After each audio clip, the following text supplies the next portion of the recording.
Iran ने उर्दन में अमरीकी एयर बेसिस पर क़यामत ढा दी।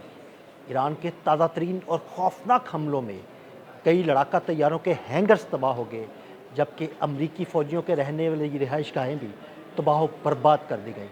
वहाँ पर शदीद नुकसान हुआ है। इस नुकसान के बारे में अज़हर अली ख़ान से बात करते हैं। अज़हर भाई, बड़ा ही शदीद किस्म का हमला किया है ईरान ने, 2 अमरीकी एयर बेसिस पर हमला किया है उर्दन में। ये दोनों अमरीकी एयर बेसिस कौन कौन सी हैं, वहाँ पर कितना नुकसान हुआ, और जो अमरीकी लड़ाका तैयारों के हैंगर्स तबाह किए हैं वहाँ पर कितनी तबाही मची? ये असल में अदील भाई 2 एयर बेसेस हैं जो बेसिकली यूएस की फ़ौज इस्तेमाल करती थी। एक है किंग फैसल बेस और एक है प्रिंस हसन बेस, और ये दोनों उर्दून में हैं। ये खासी बड़ी बड़ी बेसेस हैं और यहाँ पे बहुत ही कीमती सामान रखा हुआ था और उसको तबाह बर्बाद कर दिया। अब मैं जब उसकी आपको तफसील अभी बताना शुरू करता हूँ। सबसे पहले 8 MQ-9 रीपर ड्रोन्स तबाह कर दिए उन्होंने। अच्छा, यानी अगर 8 MQ-9 रीपर ड्रोन्स खड़े खड़े तबाह कर दिए, तो 32 ड्रोन्स की खबर जो है वो 2 दिन पहले मैंने और आमिर रज़ा ने वीलॉग किया था। अगर 32 में 8 और ऐड करें तो ये तो 40 बन जाते हैं। 40 हो जाते हैं, और अभी 2 और हैं जिनको बहुत ही ज़्यादा बुरी तरह डैमेज किया गया। तो ये तकरीबन 10 आप समझ लें, और ये एक $30 मिलियन का होता है। तो ये मतलब 30 से लेकर $45 मिलियन तक की इनकी कीमत होती है, अगर इसमें वो मिसाइल्स वगैरह नस्ब कर दिए जाएं। जी। तो ये आप समझ लें कि या तो $300 मिलियन का नुकसान हो गया है या $450 मिलियन का नुकसान हो गया है। इसी तरह F-15 फाइटर जेट इंतहाई जदीद तरीन, जो अब तकरीबन $96 मिलियन का एक हो गया है, उसका एक पूरा हैंगर था जो तबाह हो गया। अब उसके नीचे कितने F-15 थे ये नहीं कहा जा सकता। ड्रोन की एक बहुत बड़ी फैसिलिटी थी जो अलग तबाह की गई है, MQ-9 रीपर ड्रोन से अलग है ये। अच्छा जी, और इसी के साथ साथ 2 हेलीकॉप्टर्स हैं जो तबाह किए गए हैं, और ये हैवी लिफ्ट किस्म के जो थे वो हेलीकॉप्टर्स हैं, यानी कि ये माल बरदार और फ़ौजियों को ले जाने के लिए, सामान उठाने के लिए, और ये बड़े बड़े जैसे कार्गो हेलीकॉप्टर्स आप कह सकते हैं, ये बड़े बड़े हेलीकॉप्टर्स होते हैं। जी, इसमें जैसे चिनूक हो सकता है और दीगर हो सकते हैं। तो ये तकरीबन अगर ये 40-50 मिलियन डॉलर का भी हम एक गिन लें तो ये 2 हेलीकॉप्टर्स तबाह हो गए हैं।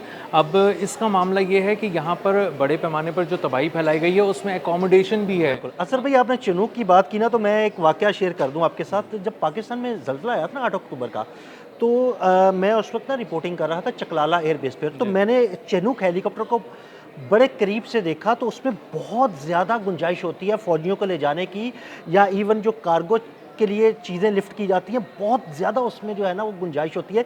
इवन उसके नीचे बांध के बड़ा बड़ा फील्ड हॉस्पिटल भी जो है ना वो एक जगह से दूसरी जगह मूव कर दिया जाता है। जी बिल्कुल। तो ये असल में इसीलिए इसकी इंपॉर्टेंस बहुत ज़्यादा थी, और ये लॉजिस्टिक्स के लिए बहुत ज़्यादा, यानी लॉजिस्टिक्स पे एक बहुत बड़ा वार किया गया है अमेरिका के। तो अब वहाँ पे एक और जो ख़बर जो ईरान की जानिब से दावा किया जा रहा है कि हमने हाउसिंग भी जो है, जो फैसिलिटी है जहाँ पे रिहाइश इख्तियार करते हैं अमरीकी फ़ौजी, वहाँ पर भी हमला किया है। और उन्होंने कहा है ये मुख्तलिफ उनकी जो प्रेस टीवी है और तस्नीम न्यूज़ वगैरह है, उसने ये बताया है कि कई अमरीकी फ़ौजियों की हलाकत की इत्तला भी है और ज़ख्मी होने की इत्तला भी है। और इसका मतलब ये है कि यह हमला बहुत शदीद था, बहुत बड़ा था, और इन 2 एयर बेसिस पे वाकई क़यामत ढा दी है।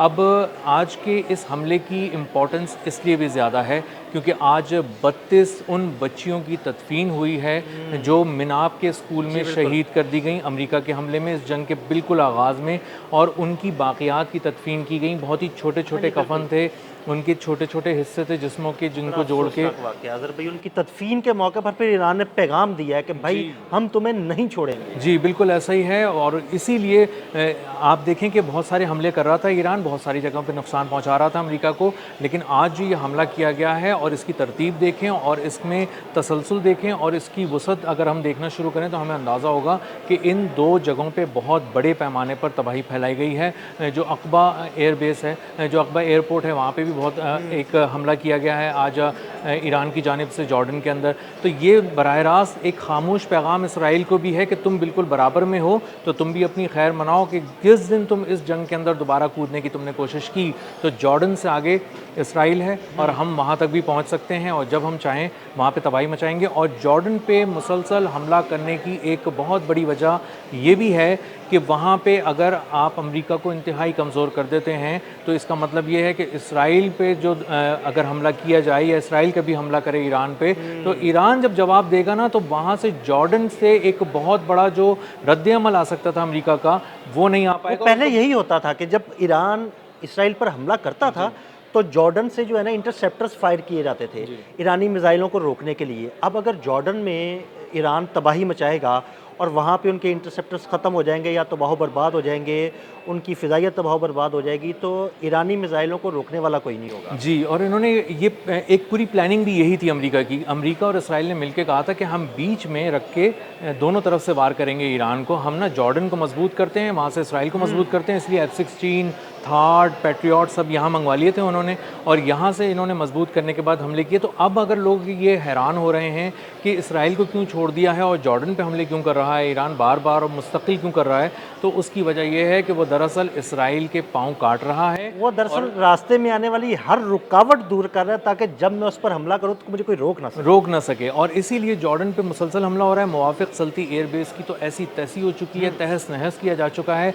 और अब कहीं पे अगर उनको महसूस होता है कि यहाँ पे किंग फैसल एयरबेस और प्रिंस हसन एयरबेस है, अगर यहाँ पे भी कोई ऐसी चीज़ जमा की गई है, जैसे MQ-9 रीपर ड्रोन्स यहाँ पे जमा किए गए थे, और अगर वो 8 तबाह हो गए हैं और 2 बहुत ही बुरी हालत में हैं, तो हम यानी 10 ही गए ना, वो 10 ही गए ना, वो 2 बुरी हालत में है, वो फ्लाई तो नहीं कर सकते ना। बिल्कुल ऐसे ही है। तो 10 ड्रोन्स अगर उन्होंने MQ-9 रीपर ड्रोन्स आज उड़ा दिए हैं, तो इसका मतलब ये है कि वहाँ पे एक बहुत बड़ी मिलिट्री एक्टिविटी, मिलिट्री बिल्डअप हो रहा था, और जो ईरान को चारों तरफ से घेरने का एक मंसूबा है, जिसके लिए तैयारे ये लोग मंगवा रहे हैं यूरोप से और लेके आ रहे हैं, और मुख्तलिफ इसराइल की एयर बेसिस पे उसको यूरोप से कुछ तैयारे आए हैं, उस बारे में मैंने आपसे अलग बात करनी है। जी। तो इस तरह जब ये तैयारे इन्होंने ला के मुख्तलिफ एयर बेसिस पे खड़े किए हैं इसराइल के, तो उसकी वजह यही है कि वो एक बड़े हमले की तैयारी अमेरिका कर रहा है, और उसमें कहीं ना कहीं इसराइल की सरजमीन वो इस्तेमाल करेगा, क्योंकि वहाँ पे वो 2 किस्म के एक उन्होंने डिफेंस शील्ड्स बनाई हैं, एक अमेरिका की डिफेंस शील्ड है और एक इसराइल की डिफेंस शील्ड है।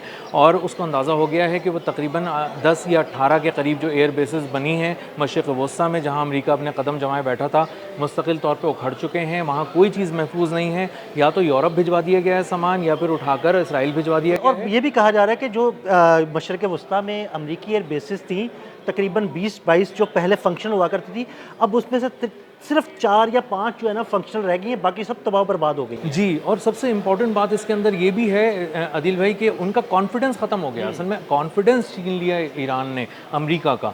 ये जो 4-5 एयर बेसिस जिनका आप तज़किरा कर रहे हैं, वहाँ से भी अगर कोई चीज़ लॉन्च की जाती है, तो इस बात की अमेरिका के पास कोई गारंटी नहीं है कि अगर रद्द अमल के तौर पर ईरान वहाँ पर बैलिस्टिक मिसाइल फायर करेगा और नई टेक्नोलॉजी के ज़रिए जैसे वो हमले कर रहा है और बहुत बड़े पैमाने पर नुकसान पहुँचा रहा है और ड्रोन्स को भी एक नए अंदाज से वहाँ पर भेज रहा है, तो वहाँ पर भी तबाही नहीं फैलेगी, इस बात की कोई गारंटी नहीं है। इसीलिए अमेरिका बहुत महदूद हो गया है और वो बहुत ही सोच समझ के हमले करता है, और वो फ़िज़ाई हमले कर रहा है, लेकिन ईरान के करीब नहीं कर रहा, ईरान से दूर रहकर ईरान के अंदर फायर करने की कोशिश कर रहा है। इसीलिए आप देखें जज़ायर से आगे नहीं जा पा रहा वो, और ईरान के एयर डिफेंस सिस्टम उनको इससे आगे नहीं आने दे रहे। तो इस वक्त अमेरिका बहुत ज़्यादा फंस चुका है। उसकी पूरी रात बमबारी की खबरें दिन भर तो चलती हैं, लेकिन जब ईरान हमला करना शुरू करता है तो अंदाज़ा होता है कि उसने एक ही एयर बेस को पहले अच्छी तरह साफ़ कर दिया। मुवाफ़िक़ सल्ती एयर बेस को जब पूरे उसके कंपोनेंट्स तोड़ दिए, उसको एक तरह से डिसमेंटल कर दिया, तो उसके बाद अब वो आ गए हैं किंग फैसल और प्रिंस हसन एयर बेस पे।